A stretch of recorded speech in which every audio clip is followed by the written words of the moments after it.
Petrol और diesel के दाम एक बार फिर बढ़ने शुरू हो गए हैं। डीजल के दाम पिछले 5 दिनों में 4 बार बढ़ चुके हैं, जबकि पेट्रोल के दाम आज 2 महीने में पहली बार बढ़े हैं। मैं दिल्ली के एक पेट्रोल पंप पे मौजूद हूं और ये देखिए, दिल्ली के अंदर डीजल लगभग 90 रुपये लीटर पहुंच गया है और पेट्रोल 101 रुपये से ऊपर चल रहा है। और अब देखिए कि आम जनता पेट्रोल डीजल के दामों पर क्या कह रही है। तो आज भी 2 महीने में पहली बार जो है पेट्रोल के दाम बढ़ गए हैं 20 पैसे। ये तो सर हर महीने में तो देखता रहता हूँ, बढ़ते ही रहते हैं कुछ ना कुछ। अच्छा, परेशान इतने हैं बहुत ज़्यादा। तो अब आदत पड़ गई है या फिर तनख्वाह बढ़ गई है आपकी? तनख्वाह तो कुछ नहीं है, तनख्वाह तो वही है। हाँ, पेट्रोल के रेट बढ़ गए, पेट्रोल के क्या सारी चीज़ों के रेट बढ़ गए। अरे मजबूरी है सर, ना तनख्वाह बढ़ी है, तनख्वाह में बल्कि और कटौती हुई है। अच्छा, क्या कोरोना के दौरान में? और क्या, मालिकों ने ये कह दिया भाई इतना पैसा दे सकते हैं, इतने में आप भी खर्चा चलाओ, हम भी चला रहे हैं। ये नौबत आ गई है। तो इतने महंगे पेट्रोल या महंगाई का कैसे सामना कर रहे हैं आप लोग? सामना क्या, मजबूरी, बस अब चलाना है तो करना ही है, कहीं आना जाना है तो पेट्रोल लेना ही पड़ेगा। गैस सिलेंडर का देख लो, वो भी इन्होंने 1000 रुपये पहुँचा दिया। हाँ। तो इस महंगाई का और महंगे पेट्रोल का कैसे सामना कर रहे हैं आप? अब इलेक्शन में ही होगा जो होगा। भाई यही एक नागरिक के लिए और क्या होता है, इलेक्शन ही होता है। हाँ। जब कोई पसंद नहीं आता तो फिर उसे चेंज करना पड़ता है, और क्या। तनख्वाहें और आमदनी तो क्या ही बढ़ी है, ये सबको पता है। हाँ। आदत भी नहीं पड़ी है, लेकिन एक बेबसी होती है ना, क्या कर सकते हैं। ठीक है, बस वैसे ही है। बाकी पैसे तो जेब तो खाली होती है, बहुत खाली होती है। अब भी मैंने 2 महीने में गाड़ी निकाली है आज भी। अच्छा जी, पेट्रोल की वजह से ही। पहले चलते थे, घूमते फिरते थे, कभी जाते थे, अब परेशानी बढ़ जाती है।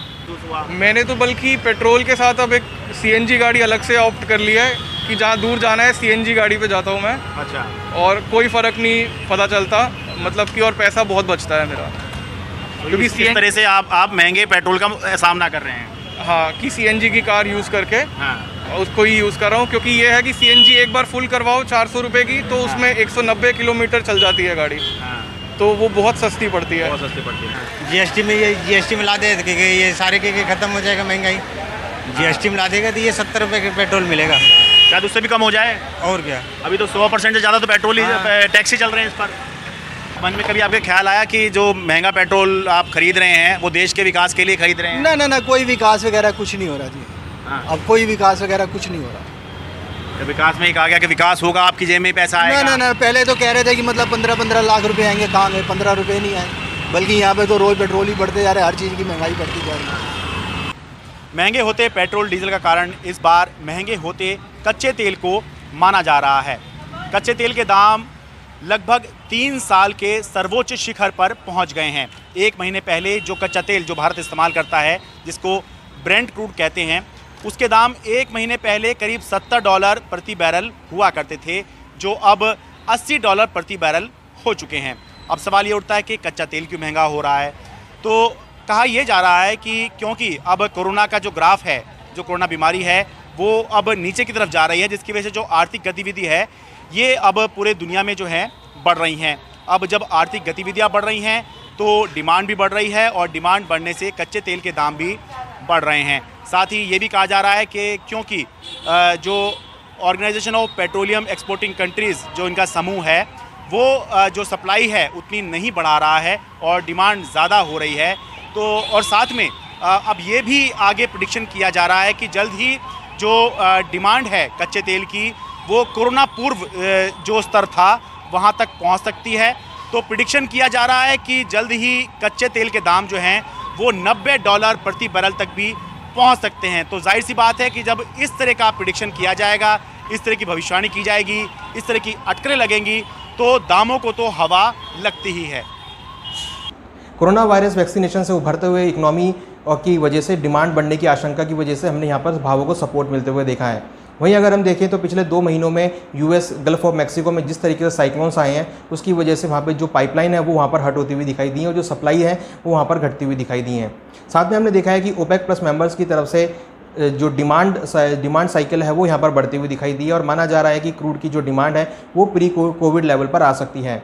साथ में हमने देखा है कि गोल्डमैन सैक्स की तरफ से भी ये अंदेशा जताया गया कि क्रूड के भाव आने वाले दिनों में $90 तक जा सकते हैं। तो महत्वपूर्ण यहाँ पर जो सवाल है वो ये है कि जो डिमांड और सप्लाई का मिसमैच है वो सबसे ज़्यादा रोल प्ले कर रहा है क्रूड के भावों को ऊपर जाने में। हमने देखा है उसकी वजह से कई देशों में क्रूड के भावों में तेजी आते हुए दिखाई दी है। अगर हम भारत की बात करें तो यहाँ पर पेट्रोल डीजल के भावों में तेजी का कारण बनता हुआ दिखाई दिया है। तो कहीं ना कहीं अगर हम देखें तो आने वाले समय में माना जा रहा है कि क्रूड के भावों में और तेजी देखने को मिल सकती है, क्योंकि जिस तरीके से सप्लाई यहाँ पर कम होती हुई दिखाई दे रही है और डिमांड बढ़ती हुई दिख रही है, उसकी वजह से भावों को सपोर्ट मिलेगा। साथ में हम देखें तो यहाँ पर जो प्रोडक्शन कट की बात है वो भी यहाँ पर देखने को मिल रही है। हमें लगता है कि आने वाले समय में क्रूड के भावों में $85 से लेकर $90 तक के लेवल देखने को मिल सकते हैं।